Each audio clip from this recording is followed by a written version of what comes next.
Sir मैं शुरू करता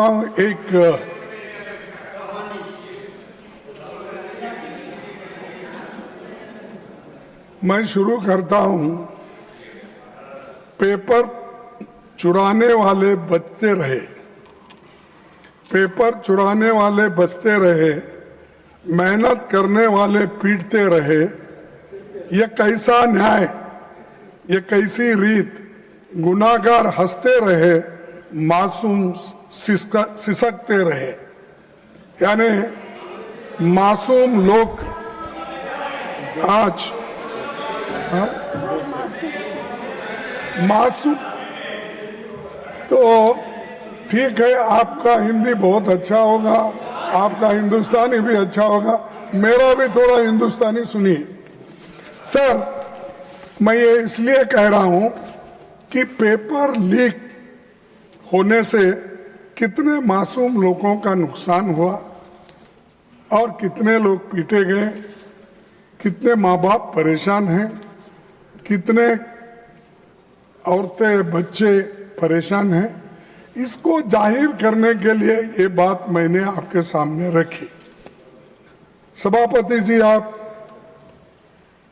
अभी पब्लिक एग्जामिनेशन अमेंडमेंट बिल 2026 में जो जहाँ चर्चा के लिए आई है, उसमें सिर्फ आंकड़े बदले हैं। मेरे पास पूरा ये है बिल, तो उन्होंने पढ़ा, वो बिल मेरे पास भी है। इसमें सिर्फ आंकड़े बदलते गए, उससे कुछ होने वाला नहीं है। ज्यादा जुर्माना, कड़ी सजा, special task force, fast track courts जैसे प्रावधान आपने इसमें रखा है, इससे कुछ फर्क पड़ने वाला नहीं।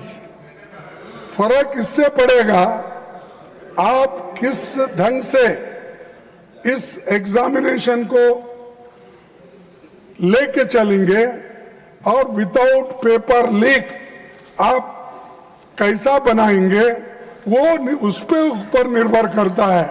नहीं कि इसको हमने बढ़ाया 1 करोड़ से 10 करोड़ किया या 2 महीने से 6 महीने किया, इससे सुधारने वाला नहीं है। तो इसलिए मेरा कहना ये है कि ये तो नई बात तो नहीं है, लेकिन ये जो मजबूत कानून लाने के लिए हमने 2024 में ही इसकी मांग रखी थी, लेकिन तब आपने हमारी इस बात को नहीं माना और उधर से अभी अपने भाषण में कहा कि आप लोगों ने नहीं माना। लेकिन इस मजबूत कानून को ठीक करने के लिए हम बार बार आपके सामने कहते रहे, लेकिन आप किए नहीं। लेकिन 2 साल के बाद आप जो काम कर रहे हैं उसे 2024 में ही क्यों नहीं किया? अब कर रहे हैं 2024 में, यानी 2 साल पहले आप क्यों नहीं किए? क्योंकि तब आपको राजनीति करनी थी, लोकसभा चुनाव सामने थे। राहुल गांधी जी भारत जोड़ो न्याय यात्रा में लगातार पेपर लीक और युवाओं के भविष्य का मुद्दा उठा रहे थे। आप ये करते तो क्रेडिट नहीं मिलता था उस वक्त, इसीलिए आप उसको छोड़ दिए। तो उस समय परीक्षा व्यवस्था को सुधारने की बजाय आप जल्दबाजी में ऐसा कानून लाए, जिसे 2 साल में ही आपको संशोधित करना पड़ रहा है। सभापति जी, इस अमेंडमेंट बिल का हम स्वागत करते हैं, लेकिन ये अभी भी अधूरा है। ये पेपर लीक होने के बाद भी इसकी कार्रवाई को मजबूत करना ये जरूरी है। पेपर लीक होने से रोकने की मजबूत व्यवस्था इसमें नहीं है।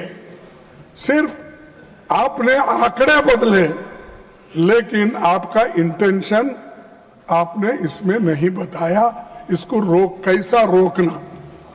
इसीलिए मैं ये कहूंगा कि ये सब जो माहौल आज चल रहा है, इस माहौल को ठंडा करने के लिए और जो आज हमारे विद्यार्थी युवा जो सड़क पे आए हैं उनको ठंडा करने के लिए ये बिल लाया गया है।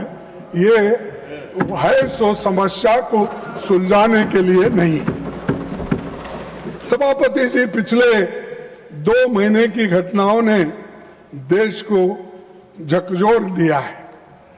देश भर के छात्रों और नौजवानों ने परीक्षा व्यवस्था की नाकामियों के खिलाफ आवाज उठाई। विपक्ष ने उनकी आवाज सड़क से लेकर संसद तक उठाई। बढ़ते जनदबाव के आगे सरकार को घुटने टेकने पड़े। मैं देश के छात्रों, नौजवानों को मुबारकबाद देता हूं। उनका संघर्ष रंग लाया और सरकार को झुकना पड़ा और प्रधान को हटाना पड़ा। और इसीलिए ये युवाओं की ताकत है। और जब युवाओं की ताकत देखने के बाद हमारे सरकार को भी ये मालूम हुआ, अरे इससे ज्यादा अगर हम कुछ खींचतान करेंगे तो धागा टूट जाएगा और हमारी कुर्सी चले जाएगी। इसीलिए डर के आखिरी में उन्होंने युवाओं का जो डिमांड था उसको माना, लेकिन उसमें यह है, उसके पीछे है कि उनकी कुर्सी बचाने के लिए भी ये काम उन्होंने की, ना कि विद्यार्थियों के समस्याओं को समझाने के लिए, सुलझाने के लिए नहीं की। कुर्सी कैसा बचाना, और इतना एजिटेशन हो रहे हैं सब कुछ। और हमारे जितेंद्र सिंह साहब भी इसको सुलझाने के लिए सड़क पर आना पड़ा। उनको भी कहना पड़ा कि नहीं नहीं ये अच्छा नहीं, वो ये, क्योंकि उनको मंत्री बैठे बैठे कमेंट्री कर रहे हैं। मेरे पास भी झुक के एक दिन आएंगे, वो वक्त भी होगा। तो सर, प्रधानमंत्री जी, गिरिराज जी प्लीज सर, तो वो समझाने की भी कोशिश करे, आए सब बोले, लेकिन डर इसका था उनको, वो जो सत्याग्रह या वो जो एजिटेशन था राहुल जी ने उस दिन किया, वो एकदम डर गए और डर के बोले कि ये ठीक, इसको आगे बढ़ाना ठीक नहीं है। तब उन्होंने ये तय किया कि प्रधान को हटाया जाए, शिक्षा मंत्री को हटाया। तब ये एक उनका अंदरूनी विचार है, और आप किसी से भी पूछिए, वो दिल में उनके है लेकिन बाहर नहीं बोलते, क्योंकि मोदी जी अपने कुर्सी के लिए ये सब कुछ किए। ये कदम तभी उठाया जब छात्र पेपर लीक, परीक्षा की गड़बड़ियों और संस्थागत नाकामियों की बात कर रहे थे। तब सरकार ने उनकी बात सुनने की बजाय उनको अराजक कहा और हर सवाल को राजनीति से जुड़ा बताकर खारिज कर दिया था।